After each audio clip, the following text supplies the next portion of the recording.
I'm joined in our Abuja studio by political analyst Ahmed Mustafa. Also joining me is the National Publicity Secretary of the All Progressives Grand Alliance, Ejimofo Okpara. Gentlemen, thanks for joining us on the program. Ahmed, let's begin with some review of what we've seen in the past 2 days. We witnessed an unprecedented live broadcast of a 12-hour-long judgment on possibly the most keenly contested election in Nigeria. Are you surprised opinions remain largely divided over the submission of the 5 justices of the Court of Appeal? Yes, I am. I'm surprised. And the reason why I'm surprised is simply because we called for the televising of this tribunal so that Nigerians can see and follow the process themselves. And I'm not a lawyer, but I took my time to follow the process, follow the judgment, the reading of the judgment, and I, for one, learned a lot about the electoral process in this country and the judicial process as well.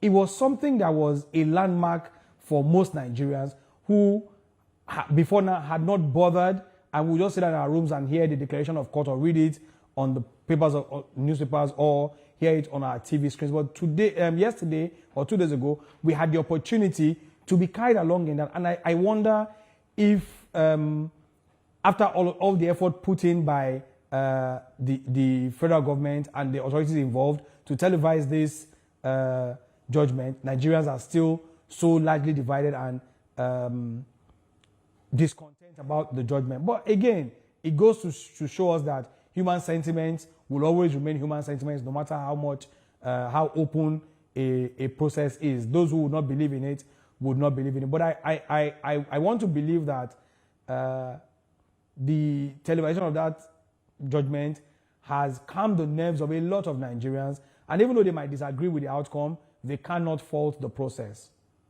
So there's how the APC and its supporters, or rather the supporters of this administration, received that judgment, which is quite different from how other stakeholders from the other side are reacting.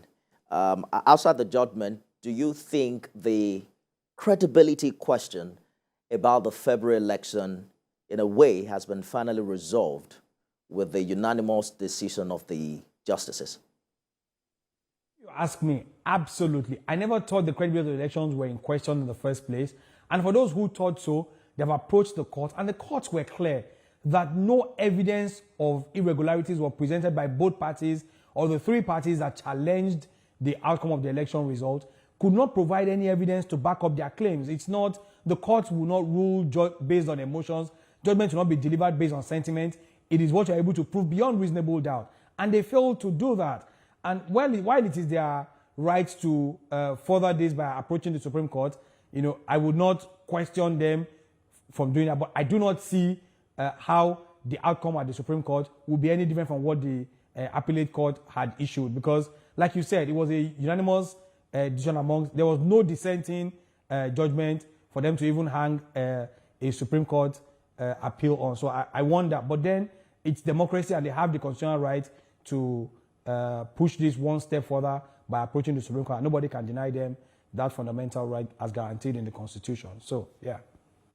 Perhaps we can attempt to identify and understand what is responsible for this divided opinion. For instance, the Niger Delta Congress, a social political organization, has raised alarm on what they call the need for the judiciary to be concerned about Nigeria's future. And they have raised concerns about the judgment on Wednesday.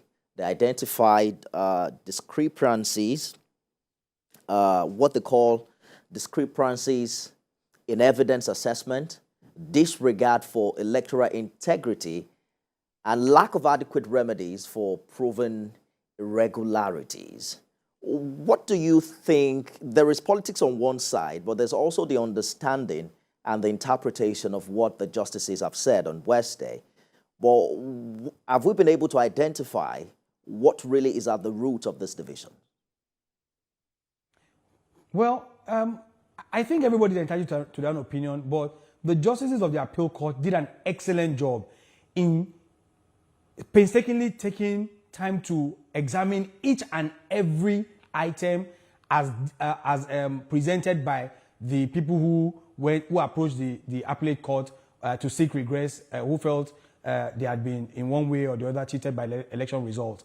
And this is the beauty of it, because they took their time to tear down each and every of their arguments based off of the evidence they provided. For instance, the APC had challenged the constitutionality of Mr. Peter Obi to be the Labour Party candidate. And the court said categorically that this is purely a party matter. It does not concern you. If it was a Labour Party person that was approaching the court, it would have been a different case entirely. And the same yardstick was used to measure the double nomination as regards the vice presidential candidate of the APC in the just concluded election, Senator Kasim Shettima. And so I saw that fair balance. And with every case with every question that was asked of the judiciary, they were able to answer beyond reasonable doubt, providing sufficient reasons for making decisions and guiding their judgment. They didn't just make a blanket judgment. And I want anybody who feels that there were if any form of justice miscarriages to take their time again and watch that 12-hour-long broadcast and maybe, just maybe, put their sentiment aside if they're able to do so and watch with some level of unbias, and then they will see that the judge of the appeal court did absolute justice. For once, I am extremely proud of the judicial system in this country for the marvelous job that they did on Wednesday. You're not actually asking anyone to go back and watch the 12-hour-long judgment. I mean, that's like condemning someone to a huge penalty. But I'll get back to you, Ahmed Mustafa, in a minute. Let's bring in the National Publicity Secretary of All Progressives Grand Alliance, Ejimofor Okpara. Mr. Okpara, your party didn't contest the election in court for obvious reasons, but how's APGA officially reacting to this judgment? Well, as a party, we believe in the precepts of democracy, and of course, judiciary being a very integral arm of the democratic process is one that must be allowed to exercise its own duties and responsibilities to the best of their abilities. And having said that, I believe that everyone has a right to seeking redress where they feel substantially, sufficiently, violated. And we begrudge nobody who has actually approached the judiciary, to seek for redress in that regard. And we also want to allow the members of our judiciary for painstakingly, undergoing this process.